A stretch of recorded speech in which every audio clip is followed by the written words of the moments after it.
بسم اللہ الرحمن الرحیم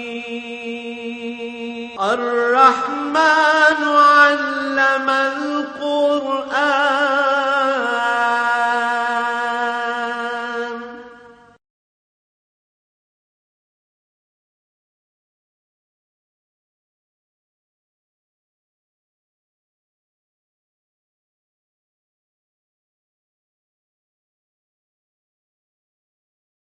الحمد للہ رب العالمین والصلاة والسلام علی حبیبہ محمد وآلہ وصحبہ آمین۔ اعوذ باللہ من الشیطان الرجیم، بسم اللہ الرحمن الرحیم۔ قل من حرم زینۃ اللہ التی اخرج لعبادہ والطیبات من الرزق قل ہی للذین آمنوا فی الحیاۃ الدنیا خالصۃ یوم القیامہ كذلك نفصل الآيات لقوم يعلمون قل إنما حرم ربي الفواحش ما ظهر منها وما بطن والإثم والبغي بغير الحق وأن تشركوا بالله ما لم ينزل به سلطانا وأن تقولوا على الله ما لا تعلمون اللهم سبحانك لا علم لنا إلا ما علمتنا إنك أنت العليم الحكيم مولایا صلی وسلم دائما ابدا علی حبیبک خیر الخلق کلہم۔ ان آیات مبارکہ کا سادہ سا مفہوم یہ ہے کہ فرما دیجئے اللہ کی عطا کی ہوئی زیب و زینت کے لباس کو کس نے حرام کیا ہے؟ جو اللہ نے اپنے بندوں کو دیا ہے۔ اور پاکیزہ رزق کو منع کون کر سکتا ہے؟ فرما دیجئے دنیا کی زندگی میں یہ مومنوں کے لیے ہے اور آخرت میں خالص صرف مومنوں کے لیے ہوگا۔ اللہ کریم جاننے والوں کے لیے اپنی بات وضاحت سے ارشاد فرماتے ہیں اور فرما دیجئے یقیناً اللہ نے فواحشات کو حرام کیا ہے، منع کیا ہے، خواہ وہ ظاہر ہوں یا پوشیدہ، اور گناہ سے منع فرمایا ہے اور بغاوت سے ناحق، اور شرک سے منع فرمایا کہ تم شرک نہ کرو اللہ کے ساتھ جس پہ اللہ نے کوئی دلیل نازل نہیں فرمائی، اور کوئی ایسی بات اللہ کے بارے نہ کہو جو تم نہیں جانتے۔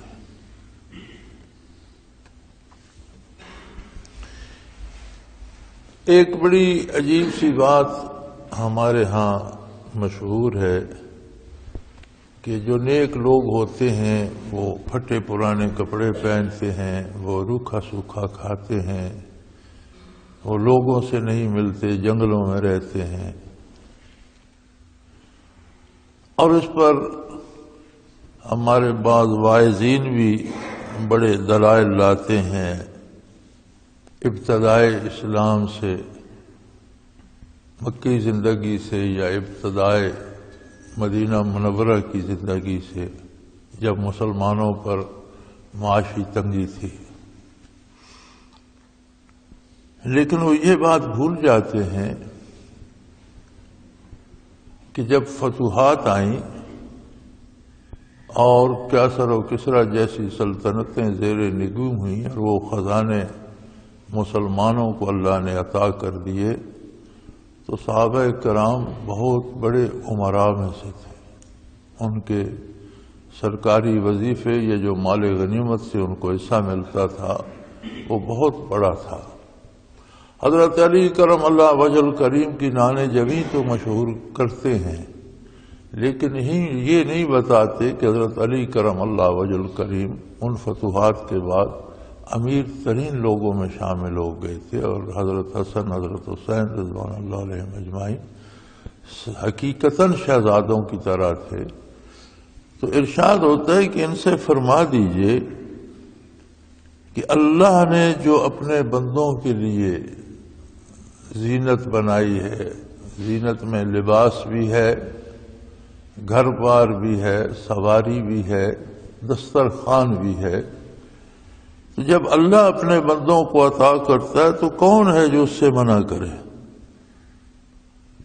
وَالطَّيِّبَاتِ مِنَ الرِّزْقِ، اور رزق طیب ہو۔ طیب کا مطلب یہ ہے کہ حلال ذرائع سے آئے اور پاکیزہ بھی ہو، اس میں کوئی ناپاکی بھی شامل نہ ہو۔ تو ناجائز ذرائع سے محض خود نمائی کے لیے رشوت یا سود یا چوری چکاری یا ڈاکے سے زیب و زینت بنانا، وہ چونکہ خود ذرائع آمدنی حرام ہے تو وہ بھی حرام ہوگی۔ لیکن حلال اور جائز ذرائع سے اللہ کریم جو کسی کو عطا فرمائے تو ضروری ہے کہ اس کے لباس، اس کے دسترخوان سے اس کی حیثیت نظر آنی چاہیے۔ وَأَمَّا بِنِعْمَةِ رَبِّكَ فَحَدِّثْ، تو فرمایا کوئی ایسی ہستی نہیں ہے، یہ استفہام انکاری ہے، کون ہے جو منع کر سکتا ہے؟ یہ کسی کو حق حاصل نہیں ہے کہ اللہ نے جس کو رزق دیا ہے، اللہ نے جو اسے نعمتیں عطا کی ہیں، وہ ان کا اظہار نہ کرے یا انہیں استعمال نہ کرے۔ حقیقت یہ ہے کہ انبیاء مبعوث ہوتے ہیں نوع انسانی میں مل کر رہنے کے لیے اور ان کی رہنمائی کرنے کی۔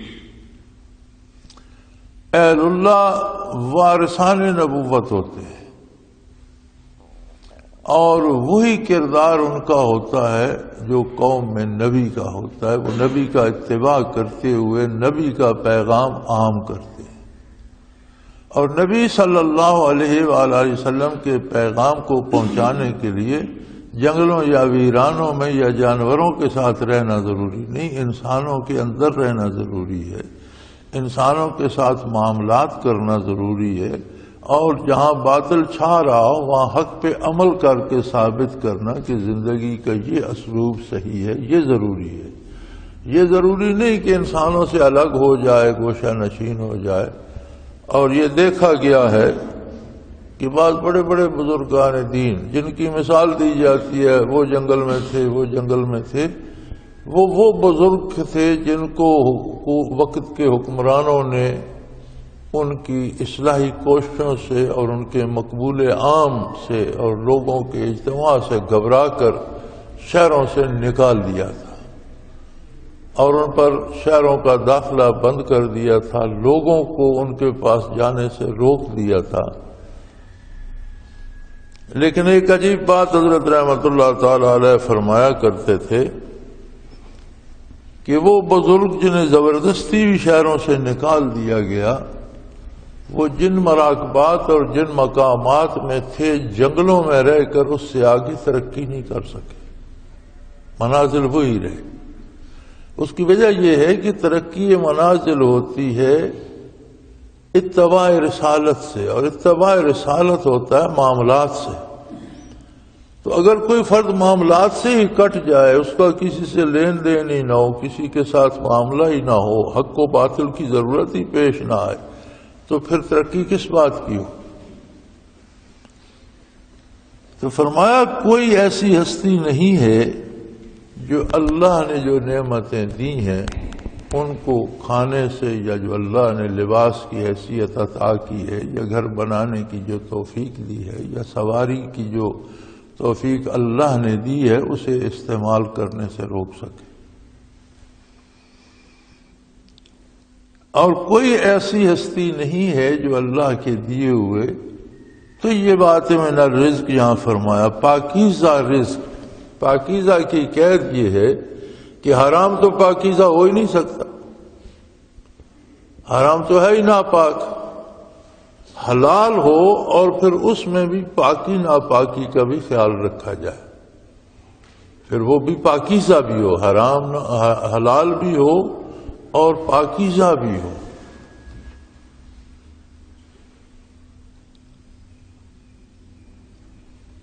انسان کا جو معاملہ ہے وہ بڑا عجیب ہے کہ دکاندار جو پھل بیچ رہا ہے، بازار میں سے جو لوگ گزر رہے ہیں، پھل ہیں، کھانے پینے کی چیزیں ہیں، خوراک کی اشیاء ہیں، لباس ہے، تو حضرت رحمۃ اللہ علیہ فرمایا کرتے تھے کہ بیچنے والے کی شخصیت کا بھی اس پہ ایک اثر ہوتا ہے، وہ نیک ہے یا بدکار ہے، وہ سچا ہے یا جھوٹا ہے، وہ جائز کام کرتا ہے یا حلال و حرام کی پرواہ نہیں کرتا۔ اور جو اکثریت عوام کی بازار سے گزرتے ہوئے دیکھتی ہے، ایک اثر ان کا بھی اس پر پڑتا ہے۔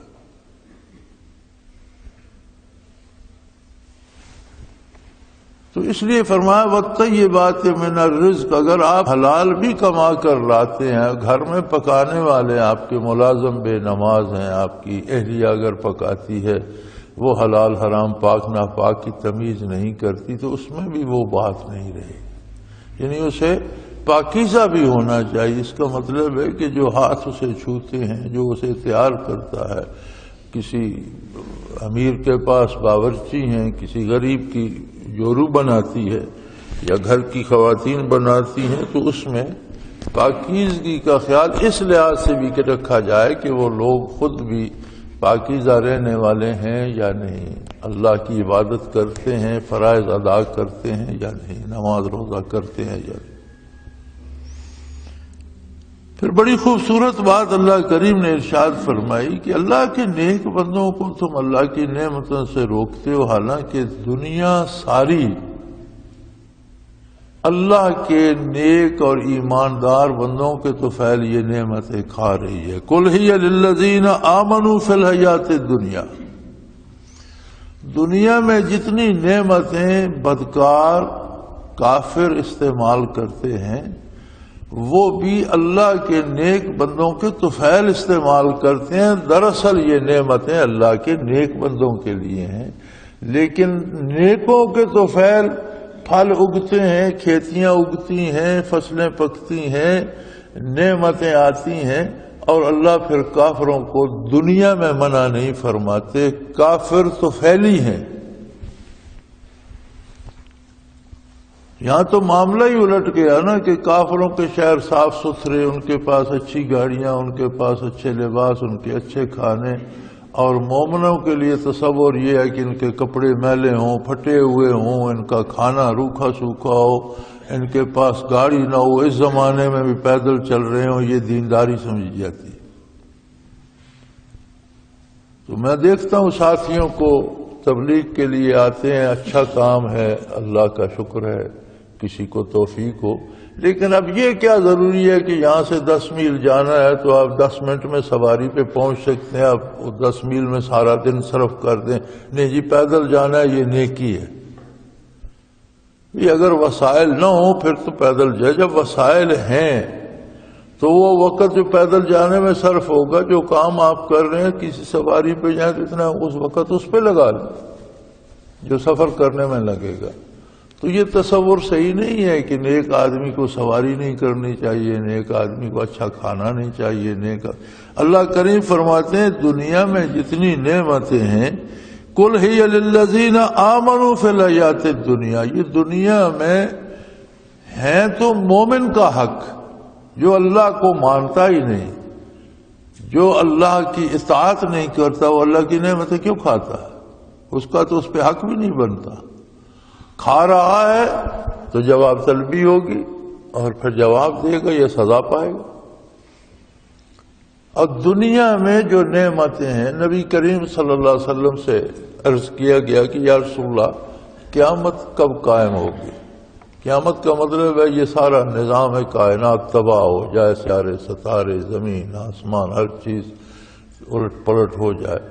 تو آپ صلی اللہ علیہ وسلم نے فرمایا حتی لا یقال اللہ اللہ، او کما قال رسول اللہ صلی اللہ علیہ وسلم، کہ جب کوئی اللہ اللہ کرنے والا نہیں رہے گا تب قیامت قائم ہو۔ تو اس کا مطلب ہے کہ یہ نظام کائنات جو ہے، جس طرح بندے کے دل دھڑکتا ہے، جب تک دل دھڑکتا ہے وہ زندہ ہے، بیمار ہے، صحت مند ہے، کمزور ہے، طاقتور ہے، ہوش میں ہے یا بے ہوش ہے، لیکن وہ زندہ ہے۔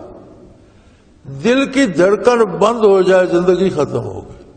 تو اس کائنات کی دل کی دھڑکن ہے ذکر الہی. جب تک کوئی اللہ اللہ کرنے والا موجود ہے کائنات کا نظام چل رہا ہے. اچھا چل رہا ہے، برا چل رہا ہے، بہتر چل رہا ہے، کمتر چل رہا ہے، لیکن چل رہا ہے. جب کوئی اللہ اللہ کرنے والا نہیں رہے گا تو یہ مر جائے گا، اس کے دل کی دھڑکن بند ہو جائے گی، یہ نظام ختم ہو جائے گا. تو اگر نظام کائنات ہی ذکر الہی سے اور اللہ کے بندوں کی اللہ اللہ کرنے سے قائم ہے تو اس کا مطلب ہے کہ یہ نعمتیں ساری ان کے تو فعل ہیں. اگر کوئی کھا رہا ہے تو وہ تو فعلی ہے. اگر کوئی بدکار یا کافر یا فاسق فاجر یہ نعمتیں کھا رہا ہے تو وہ اہل اللہ کا تو فعلی ہے. فرمایا قل ہی للذین آمنوا فی الحیات الدنیا، اس دنیا میں یہ تو مومنین کے لیے ہے، باقی لوگ تو ان کے تو فعل کھا رہے ہیں، ان کا صدقہ کھا رہے ہیں. خالصتاً یوم القیامہ، لیکن قیامت کو یہ اصول بدل جائے گا. دنیا میں اللہ کی رحمانیت کا ظہور ہے. بسم اللہ الرحمن الرحیم، الحمدللہ رب العالمین الرحمن الرحیم. الرحمن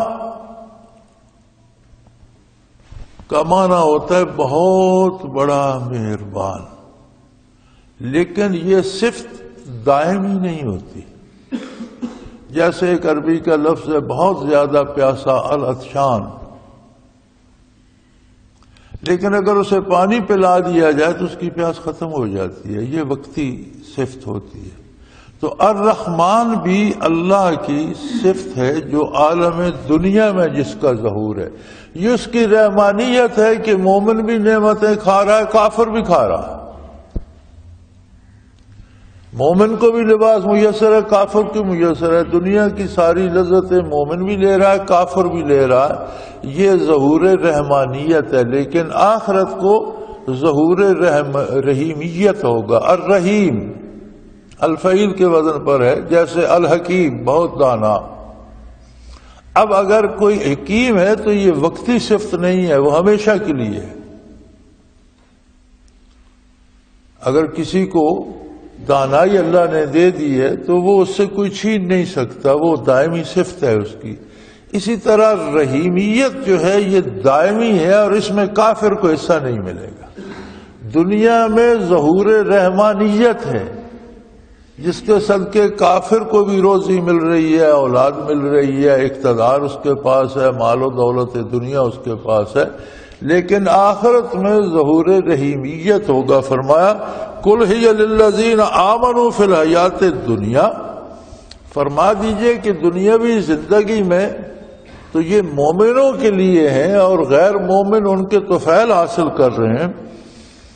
خالصتا یوم القیامہ، لیکن قیامت کو یہ خالص مومنوں کے لیے کر دیے جائیں گے. وہاں مومنوں کو تو فعل کافر نہیں لے سکے گا.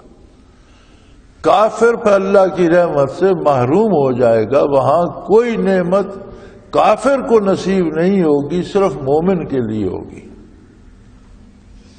کذالک نفصل الآیات لقوم یعلمون، جن لوگوں میں کچھ شعور ہو، لقوم یعلمون ایسے لوگ جن کا شعور زندہ ہو، جو بات کا تجزیہ کر سکیں، حق و باطل کو سمجھ سکیں، حق کو باطل سے الگ کر سکیں، اچھی بات کو سمجھنے کا شعور رکھتے ہوں، ان کے لیے اللہ کریم آیات یعنی نشانیاں اور دلائل تو بڑی واضح بھیجتا ہے. بہت واضح دلائل سے بات ہوتی ہے. قرآن کریم جو بات کرتا ہے اس پہ دلیل بھی لاتا ہے، بے دلیل بات نہیں فرماتا. لیکن دلائل بھی آخر دانش مندوں کے لیے ہیں، جن کا شعور زندہ ہے، جن میں سمجھ باقی ہے. دلائل انہی کے لیے ہیں. ہاں اللہ نے روکا بھی ہے بعض چیزوں سے. فرمایا قل انما حرم ربی الفواحش، میرے پروردگار نے یقیناً بے حیائی سے روکا ہے. اب یہ برائی کی بڑی خوبصورت تعبیر قرآن کریم نے دی ہے. اصل قرآن کریم کا کلام اور اس کی عظمت کا اندازہ ان لوگوں کو ہے جو عربی زبان میں ماہر ہیں. میں اور آپ اسے سمجھ نہیں سکتے. کوئی بھی جو جس زبان کا ماہر ہوتا ہے اس زبان کی جو چاشنی یا لذت یا اس کا حسن ترتیب یا اس میں الفاظ کا استعمال، اس کا اندازہ کرنا، یہ اس کا کام ہے. اور اسی کی دعوت دی تھی قرآن نے کافروں کو، اور آج تک وہ قائم ہے اور قیامت تک رہے گی کہ اس طرح کا کوئی ایک جملہ تو بنا دو. تو اب یہاں دیکھیں فرمایا قل انما حرم ربی الفواحش، منع تو گناہ سے کیا نا، برائی سے منع کیا. یہاں گناہ بھی نہیں کہا، اسم بھی نہیں کہا، برائی نہیں کہا. فواحش، فواحش کیا ہوتی ہے؟ فحش کیا ہوتی ہے؟ ہر وہ کام جو آپ سر عام کرنے سے گھبراتے ہوں وہ فحش ہوتا ہے. کوئی بھی ایسا کام جو آپ دوسروں کے سامنے کرنے سے گھبراتے ہوں وہ فحش ہے. یا جس کے اظہار سے بندے کو ڈر لگتا ہے کہ میں یہ کام تو کر رہا ہوں لیکن کسی کو پتہ چل گیا تو بڑی بدنامی ہوگی، وہ فحش ہوتا ہے. اور ہر گناہ کے ساتھ یہ کیفیت لگی ہوئی. یعنی بڑی عجیب بات یہ ہے کہ کوئی جرم، کوئی رشوت لیتا ہے تو اسے یہ ڈر ہوتا ہے کہ یار یہ ظاہر نہ ہو جائے. کوئی چوری کرتا ہے اسے یہ ڈر ہوتا ہے کہ یہ کسی کو پتہ نہ چل جائے. کوئی کسی کے ساتھ دھوکہ کرتا ہے تو یہ خطرہ اسے ہوتا ہے کہ یہ اس کے ساتھ پتہ نہ. تو قرآن کریم کا الفاظ کا انتخاب ہی عجیب ہے کہ ہر طرح کا گناہ اس ایک لفظ میں سمو دیا کہ یقیناً میرے پروردگار نے ہر فحش کام سے منع فرمایا، ہر ایسے کام سے منع فرمایا ہے جو آپ فخر کے ساتھ نہیں کر سکتے. پھر کچھ اس میں فرمایا ما ظہر منہا و ما بطن، کچھ ان میں ظاہر بے حیائی ہے.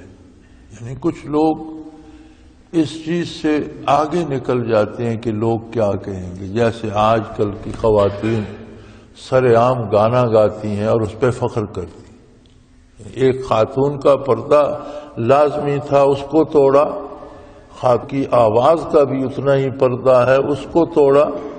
اور پھر گانا ویسے حرام ہے، گانا گایا. یہ 3 حرام فعل کرنے کے بعد اس پہ فخر بھی کرتے ہیں. اور کہتی پتہ ہی کیا ہے؟ کہتی ہے مجھ پر اللہ کا بڑا انعام ہے. یہ عجیب منطق ہے. تو اس کی تعیین کر دی. فرمایا جو وہ حیائیاں ظاہر ہیں جن کو کرنے سے لوگ نہیں شرماتے ان سے بھی اللہ نے منع کیا. جن میں کچھ حیا باقی ہے انہیں تو لفظ بے حیائی سے گناہ کی سمجھ آ گئی، لیکن جو حیا چھوڑ چکے ہیں اور ظاہراً بے حیائی کرتے ہیں اور اس پر فخر بھی کرتے ہیں اس سے بھی اللہ نے منع کیا. اور جو چھپ کر بے حیائی کرتے ہیں اللہ نے اس سے بھی روکا. یعنی بے حیائی کی کوئی صورت بھی ہو، وہ ظاہر ہو یا پوشیدہ ہو. کچھ طبقے ایسے ہیں جو ظاہراً برسر عام کرتے ہیں اور اسے اچھا سمجھتے ہیں، اللہ نے اس سے بھی روک دیا ہے. اور کچھ ایسے ہیں جو چھپ کر کرتے ہیں، اس سے بھی اللہ نے منع فرما دیا ہے. والاسم، اور گناہ سے روکا ہے. اسم کیا ہوتا ہے؟ گناہ کیا ہے؟ گناہ ہے اللہ اور بندے کے درمیان جو رشتہ ہے اس کی خلاف ورزی کرنا. اللہ مالک ہے، خالق ہے، اس نے پیدا کیا، وہ رازق ہے، تمام نعمتیں دے رہا ہے. اس کا حق ہے کہ اس کی اطاعت کی جائے، اس کی عبادت کی جائے. بندہ مخلوق ہے، تمام نعمتیں لے رہا ہے اور اس پر اس کی اطاعت سے انکار کرے یا عملاً اطاعت نہ کرے. انکار کرے کافر ہو جائے گا، انکار نہ کرے عملاً اطاعت نہ کرے گناہگار ہو جائے گا. یہ اسم ہے کہ ذاتی معاملات میں، اپنے معاملات میں، اپنی عملی زندگی میں اللہ و اللہ کے رسول کی اطاعت نہ کرے، یہ اسم ہے. والبغی، اور بغاوت کرے۔ بغاوت کیا ہے؟ بغاوت ہے کہ دوسروں کے حقوق میں بھی مداخلت کرے۔ اگر اپنی ذات تک رہے، اللہ کی اطاعت نہ کرے، رسول اللہ صلی اللہ علیہ وسلم کی اطاعت نہ کرے، اپنی ذات تک رہے تو یہ گناہ ہوگا۔ لیکن اگر ایسے امور میں اطاعت نہ کرے جن سے دوسروں کے حقوق کی متاثر ہوتے ہو تو یہ اللہ سے بغاوت ہوگی۔ اللہ نے اپنی ساری مخلوق کو حقوق دیے ہیں، وہ کافر بھی ہے تو اس کے بھی حقوق ہیں، کافر کو بھی حق حاصل ہے زندہ رہنے کا، روزی کمانے کا، بچے پالنے کا۔ حکومت اسلامیہ پر ضروری ہوگا کہ کافر کی زندگی کا تحفظ بھی یقینی بنائے، اس کے بچوں کی تعلیم کا انتظام کرے، اس کے لیے روزی کے وسائل مہیا کرے، اس کے بیماروں کے علاج معالجے کا کرے، اور اسے پورے اعزاز کے ساتھ معاشرے میں رہنے کا حق حاصل ہو، اور وہ اپنے عقیدے کے مطابق بت کی پوجا کرنا چاہے بت کی پوجا کرے، آگ کی کرنا چاہے اپنے عقیدے کے مطابق اپنی عبادت کرے۔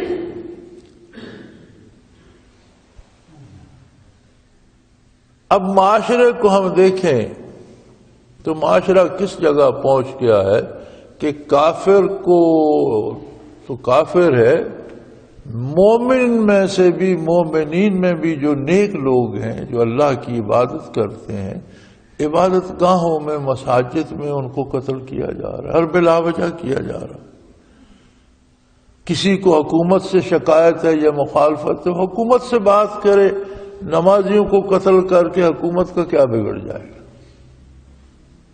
یہ بغاوت ہے اللہ سے کہ اللہ کی مخلوق کے حقوق کو پامال کیا جائے، اللہ کے بندوں کو موت کے گھاٹ اتارا جائے۔ زندگی اللہ نے دی ہے، زندگی لینے کا حق صرف اللہ کو ہے۔ جو زندگی دے نہیں سکتا اسے زندگی لینے کا بھی کوئی اختیار نہیں۔ اگر کسی کی موت آ جائے تو دنیا کا کوئی ڈاکٹر، کوئی انسان، کوئی مشین اس کی موت کو روک نہیں سکتی، اسے زندگی نہیں دے سکتی۔ اس نے تب تک ہی رہنا ہے جب تک اللہ نے زندگی دی۔ تو زندگی لینے کا اختیار بھی اسی ہستی کو ہے جس نے زندگی دی ہے، اور یہ اختیار اللہ کی مخلوق کو ہے، اس تمیز کے بغیر کہ وہ مومن ہے یا کافر۔ حتیٰ کہ جانور کو بھی بلا ضرورت نہ مارا جائے۔ حلال جانور کو اگر آپ شکار کرتے ہیں تو شکار میں جانوروں کو ختم کرنا مقصد نہیں ہوتا، اپنی ضرورت کا شکار کر لیں کیونکہ وہ حلال ہے۔ حرام جانور اگر ہے تو اگر وہ آپ کو نقصان پہنچاتا ہے، موذی ہے، ایذا دیتا ہے، کوئی درندہ ایسا ہے جو آپ کے جانوروں کو مارتا ہے یا آپ انسانی آبادی میں گھس آتا ہے، تکلیف دیتا ہے، اسے مارنا جائز ہوگا۔ لیکن اگر کوئی درندہ تکلیف نہیں دیتا اور وہ جنگل میں پھر رہا ہے تو شغلاً مارنا جائز نہ ہوگا اس جنگلی جانور کا۔ اسی طرح شکار کرنا حلال ہے، اطیب الرزق ہے۔ شاہ اسماعیل شہید رحمت اللہ علیہ کو شکار کی بڑا شکار کا شوق ہوتا تھا اور شکار کرتے تھے۔ تو کسی نے پوچھا، حضرت آپ صاحب دل، صاحب حال آدمی ہیں، عالم ہیں، بڑے متبحر، اللہ اللہ کرنے والے لوگ ہیں، تو آپ یہ جانوروں کو، ہرنوں کو مارتے ہیں؟ انہوں نے فرمایا انہیں اللہ نے حلال کیا ہے کھانے کے لیے، اور یہ اطیب الرزق ہے، یعنی بہترین رزق ہے کہ جو میں اللہ سے بندہ سیدھا وصول کر لیتا ہے، درمیان میں نہ کوئی آڑتی ہے، نہ دلال، نہ کوئی دکاندار، نہ کوئی سوداگر، سیدھا سیدھا اللہ سے رزق لے لیا جاتا ہے۔ ایک بات۔ دوسری بات انہوں نے فرمائی کہ اس سے جہاد کی بہترین تربیت ہوتی ہے، نشانہ بازی کی، تاک لگانے کی۔ تو یہ اپنا اپنا نقطہ نظر ہے۔ اب بعض محض عیاشی کے لیے شکار کرتے ہیں اور 100 150 جانور مار دیتے ہیں، پھر کھال اتار کر لے کے گوشت پھینک دیا، یہ جائز، اس طرح سے جانوروں کو مارنا جائز نہیں ہے۔ بلکہ حلال جانور یا درندے بھی، اگر کوئی درندہ نقصان نہیں پہنچاتا تو اسے نہیں مارا جائے گا۔ اب سانپ بڑا موذی جانور ہے، گھر میں دیکھا جائے تو مار دیا جاتا ہے، لیکن کوئی ایسی مہم نہیں چلائی جاتی کہ سارے نکل جاؤ جنگل میں، جہاں سانپ نظر آئے مار دو، یہ نہیں درست۔ جہاں آپ کو خطرہ ہے وہاں مار دیں، کوئی جانور آپ کو تکلیف دیتا ہے، نقصان کرتا ہے، مار دیں، جائز ہے، لیکن بلا وجہ کسی درندے کو بھی نہیں مارا جائے گا، کسی جانور کو نہیں مارا جائے گا۔ تو انسان کی تو بہت بڑی عظمت ہے۔ تو انسان ایک غریب آدمی مزدوری کرنے جاتا ہے، قتل ہو جاتا ہے، ایک گھر سے سبزی لینے نکلتا ہے، قتل ہو جاتا ہے۔ یہ کون سی ریاست ہے؟ کون سا اسلام ہے؟ یہ کون سا دین ہے؟ ہم کیسے مسلمان ہیں؟ اسلام تو سلامتی کا دین ہے، کائنات کو سلامتی کا پیغام دینے والا دین ہے۔ مسلمان تو سلامتی کا علمبردار ہوتا ہے، دوسروں کی زندگیاں تلف کرنے کا نہیں۔ فرمایا یقیناً میرے اللہ نے منع کیا ہے، روک دیا ہے فواحش سے، بے حیائی سے، وہ ظاہر ہو یا پوشیدہ، اور جرم سے روکا ہے، گناہ سے روکا ہے۔ جرم اور گناہ کیا ہے؟ اپنی ذات تک محدود ہو، دوسرے کے حقوق متاثر نہ ہوتے ہوں، لیکن اپنی ذات میں، جیسے ہم فرض صلاۃ ہے، فرض نمازیں ہم ادا نہیں کرتے، اب اس سے دوسرے کا تو کوئی نقصان نہیں۔ جب ہم پر روزہ فرض ہوتا ہے تو بلا عذر شرعی ہم روزہ نہیں رکھتے، اب یہ ہمارا اور اللہ کا معاملہ ہے، اس میں دوسرے کا نقصان نہیں۔ لیکن اگر ہم کمائی میں حرام کماتے ہیں تو وہ بغاوت ہے، نرا گناہ نہیں ہے، وہ بغاوت ہے کہ اس میں دوسروں کے حقوق متاثر ہوتے ہیں، جن سے کوئی رشوت لیتا ہے یا جن کے پیسے مار لیتا ہے۔ اسی طرح معاملات میں جہاں دوسرے انسانوں کے حقوق متاثر ہوتے ہیں اسے بغاوت کہا گیا ہے۔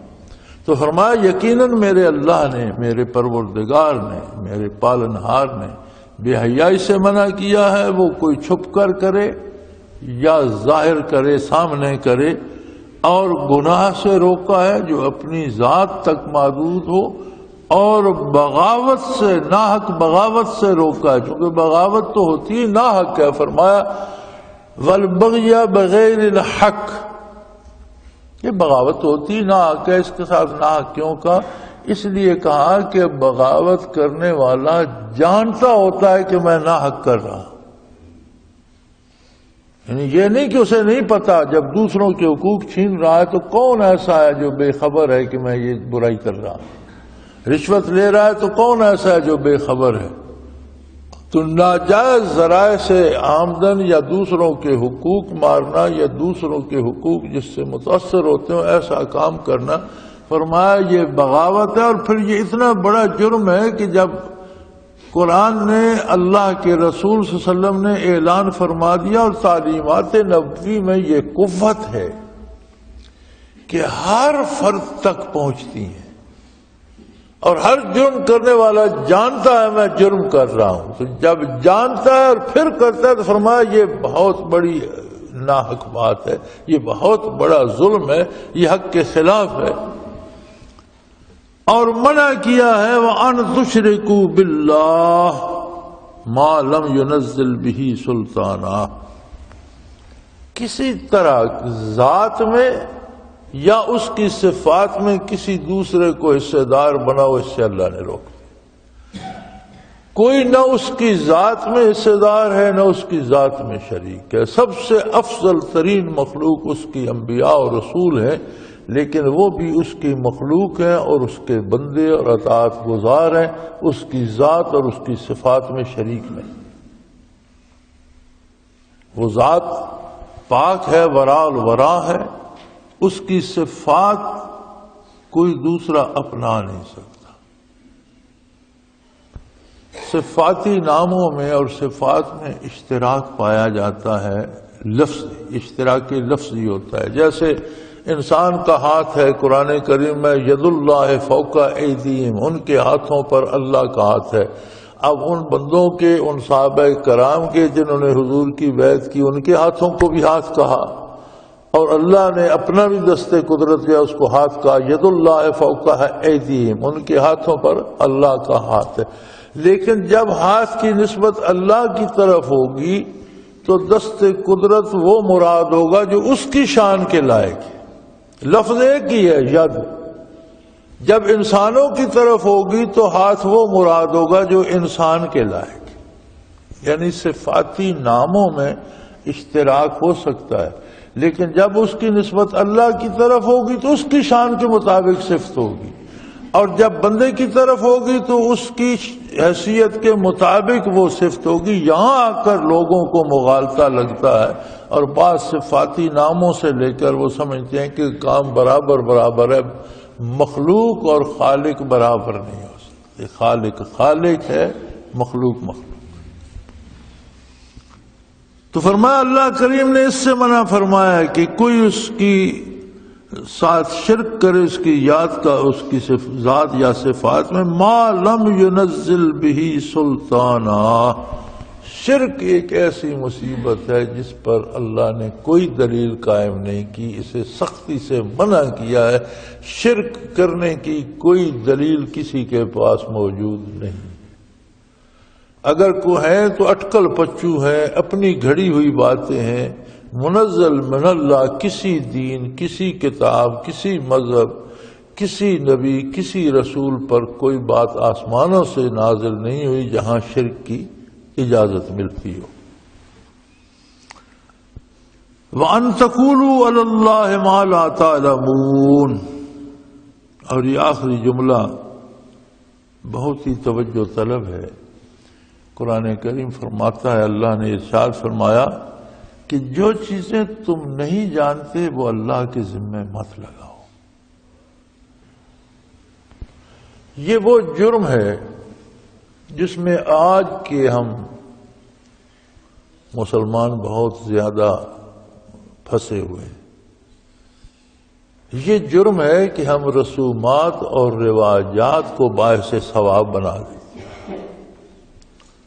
کوئی قرآن میں اس کا حکم نہیں ہوتا، سنت میں وہ ثابت نہیں ہوتی بات، لیکن چونکہ ہمارے ہاں ایک رواج کے طور پر چل نکلتی ہے تو ہم اس کو ثواب کہہ دیتے ہیں۔ تو کسی رواج پر میں رواج سمجھ کر عمل کرنا تب تک منع نہیں ہے جب تک وہ خلاف شریعت نہ ہو۔ کوئی رواج نبی علیہ السلام کے احکام سے ٹکراتا ہو، شریعت سے ٹکراتا ہو، تو شریعت کو مانا جائے گا، رواج کو چھوڑ دیا جائے گا۔ لیکن کوئی رواج مباح میں آتا ہو، منع نہ ہو، تو اس پر عمل کرنے میں کوئی حرج نہیں ہے، لیکن اسے ثواب نہیں سمجھا جائے گا، اسے عبادت نہیں سمجھا جائے گا۔ اور جن رواجات کو عبادت قرار دے دیا جاتا ہے یہ اللہ کے ساتھ بغاوت قرار پاتی ہے، یہ سری خلاف ورزی ہے شریعت کی، کہ عبادت کیا ہے اور کیا نہیں یہ بتانا منصب نبوت ہے۔ شریعت میں اسی کو بدعت کہتے ہیں، ہر نئے کام کو بدعت نہیں کہتے۔ بدعت کا لفظی مطلب ہوتا ہے کوئی نیا کام شروع کرنا، کسی کی اسی سے بدعت سے ابتدا ہے، اردو میں ابتدا استعمال ہوتا ہے، کسی کام کا شروع کرنا، کسی کام کی ابتدا کرنا۔ لیکن اگر اس کام کو آپ ثواب کہہ دیں تو پھر یہ بدعت شرعی بن جائے گی، اور شرعی بدعت بہت بڑا جرم ہے۔ بلکہ علماء حق فرماتے ہیں کہ بدعت کا ایجاد کرنے والا یا بدعت پر عمل کرنے والا اپنی نبوت کا مدعی ہے۔ یہ تو نبی کی عظمت تھی، نبی کا منصب تھا کہ وہ بتاتا کیا ثواب ہے کیا گناہ ہے۔ تو جس بات کو اللہ کے نبی نے ثواب نہیں بتایا، میں اور آپ ہم میں سے کوئی کہتا ہے یہ ثواب ہے، تو گویا یہ اپنی نبوت کا دعویٰ کر رہا ہے۔ اتنا بڑا جرم ہے۔ اور پھر علماء حق فرماتے ہیں کہ بدعت کی مصیبتوں میں ایک بڑی مصیبت یہ ہے کہ جب بندہ اسے ثواب سمجھ لیتا ہے پھر اس سے توبہ نہیں کرتا، یعنی بدعت سے توبہ نصیب نہیں ہوتی جب تک یہ سمجھ نہ لیا جائے کہ بدعت کیا ہے اور سنت عالی کیا ہے۔ تو یہ بڑا نازک سا معاملہ ہے۔ اب کسی چیز کو ثواب کہنا یہ منصب اللہ کا ہے۔ نبی اگر کسی چیز کو ثواب کہتا ہے تو اللہ کے حکم سے کہتا ہے، تو کوئی عام آدمی کہتا ہے تو پھر اس نے تو اللہ پہ بہتان باندھا، جھوٹ بولا اللہ کے ذمہ۔ تو فرمایا وَأَن تَقُولُوا عَلَى اللَّهِ مَا لَا تَعْلَمُونَ، جو چیزیں تم نہیں جانتے وہ اللہ کے ذمہ نہ لگایا کرو۔ یہ بدعات رواجات جو ہیں یہ بہت مہلک ہیں ایمان کے لیے۔ یاد رکھیں عمل میں کمی ہو جائے تو وہ بھی ایمان کو متاثر کرتی ہے، ایمان میں بھی کمی آتی ہے، اس لیے عمل پر ثابت قدم ہونا چاہیے۔ لیکن ایمان مضبوط ہو تو توفیق عمل بھی ہوتی ہے، اور اگر ایمان جاتا ہی رہے، کمزور تر ہو جائے تو توفیق عمل بھی سلب ہو جاتی ہے۔ عمل کس بات پہ کرے گا جس پہ اسے یقین ہی نہیں ہے؟ تو یہ بدعت جو ہے یہ ایمان کے منافی ہے، ایمان کو کمزور کر دیتی ہے۔ لہذا ایسی باتوں سے بچنا چاہیے کہ ہر رواج کو ثواب نہیں بنا لینا چاہیے۔ اگر وہ مباح ہے تو اسے رواج سمجھ کر عمل کریں، اور اگر وہ دین ہے تو عبادت سمجھ کر عمل کریں، لیکن دین وہی بات ہے جو اللہ کے نبی صلی اللہ علیہ وسلم سے اور آپ کی سنت سے ثابت ہے۔ وآخر دعوانا ان الحمد للہ رب العالمین۔ اللہ اللہ اللہ اللہ اللہ اللہ اللہ اللہ۔ حضرت امیر محمد اکرم آبان مد ذلہ العالی دارالعرفان منارہ ضلع چکوال میں سالہ سال سے قرآن و حدیث کے اوپر خطابات کر رہے ہیں، اور سلسلہ نقشبندیہ اویسیہ کے مطابق لوگوں کو ذکر الہی